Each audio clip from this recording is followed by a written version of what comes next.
यह एक सच्ची कहानी है।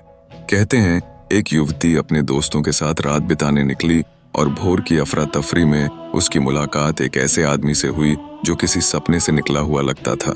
उसने परफेक्ट सूट पहना था, चेहरे पर शांत मुस्कान थी और उसकी आंखें इतनी गहरी व तीव्र कि बेचैनी पैदा कर रही थीं। वह बहुत कम बोलता था, लेकिन हर शब्द ऐसा लगता मानो उसने उसे बाकी सबके बीच से चुना हो। बिना ज्यादा सोचे उसने उसके साथ चलने के लिए हामी भर दी। उस प्राइवेट क्लब में जिसके बारे में उसने कहा था कि शायद ही कोई जानता हो। वह जगह चकाचौंध रोशनी और बहरे कर देने वाले संगीत से भरी हुई थी, लेकिन माहौल में कुछ तो अजीब था। लोग मानो सम्मोहित होकर नाच रहे थे और उनकी नजरें स्टेज से हट ही नहीं रही थीं।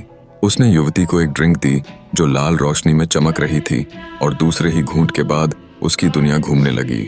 आखिरी बार उसने अपने ही चेहरे का टेढ़ा मेढ़ा प्रतिबिंब गिलास में देखा और फिर धीरे धीरे अंधेरे में डूब गई। जब उसने आंखें खोली तो न रोशनी थी न संगीत।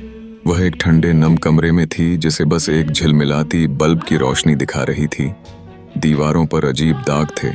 कमर में तेज दर्द हुआ तो हाथ लगाया और उंगलियों ने एक घटिया सा बंधा हुआ पट्टी महसूस किया।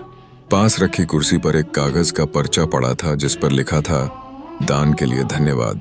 जो बची खुची ताकत से वह किसी तरह अस्पताल पहुंची, जहां अकल्पनीय सच सामने आया।